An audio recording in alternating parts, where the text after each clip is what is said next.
Hapa nimekuja, nimeitwa kwa sababu aliyekamatwa ni mwanangu. Nikamwambia kuna shida kule, hebu kasikilize. Kwa hiyo ndio maana nikaja. Ila mimi nilikuwa sifahamu chochote kwa sababu mimi niko mbali naye. Mimi niko bondeni huko na yeye yuko huko. Nilipofika ndio nikapata taarifa kwamba ni eti ametoa mimba. Nikaulizwa ulikuwa unajua na mimba? Nikasema hilo sijalijua. Yaani kama yeye ndio atakuwa amehusika na hilo tukio, labda ni sheria ifuate mkondo. Mimi nitamfanyaje sasa? Ni baya na la kikatili. Ameweza kutuza hao watoto 3 na alilia peke yake. Nikiweka mkono wangu wakati kidogo nina nguvu, baba yao aliwatelekeza. Sijui huo ushauri ameupata kwa nani? Na roho ya kikatili hivyo sijui ameipata wapi.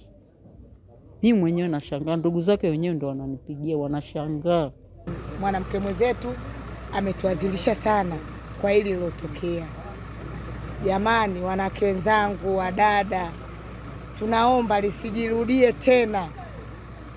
Liwe mwanzo na mwisho. Kwetu sisi ni majonzi. Siku ya leo tarehe 26 imekuwa ni majonzi kwetu Wanarau, kwa sababu ni tukio ambalo limetushtua sana. Ni tukio ambalo linaonesha namna gani kuna mmomonyoko wa maadili bado katika jamii yetu. Ni tukio ambalo tunaona watu wanakosa hofu ya Mungu. Ni jambo ambalo linamhuzunisha kila mmoja wetu aliyoko hapa kwa tukio ambalo tumelikuta leo nyumbani kwa mzee Karikenya. Tunaachia vyombo vya dola viendelee na uchunguzi kuweza kubaini mhusika halisi wa hili tukio.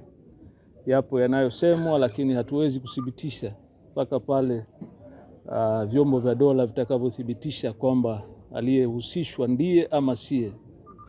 Lakini kama ndiye, sheria inafaa ichukue mkondo wake. Napenda tu kutoa elimu ndogo kwa sisi.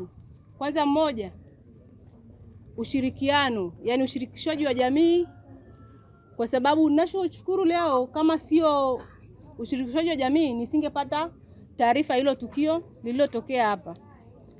Ina maana inaonekana ingekuwa imekaa mpaka muda mrefu sana mpaka kuja kujua labda kale kangekuwa tayari kamesha baki mifupa, tayari kameshaharibika.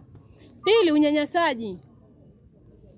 Alafu na kutoa mimba ni kosa. Na ndio maana vyombo vya sheria vipo. Kama mwenzako amekataa, wewe jaribu kufanyaje? Kwenda kutoa taarifa ili waweke sawa. Ndio maana vyombo vya habari vya sheria vimewekwa kwa kila kitengo kwa ajili ya msaada huo. Lakini sasa inapofikia mpaka huku, hichi tayari ni kitendo cha kihalifu.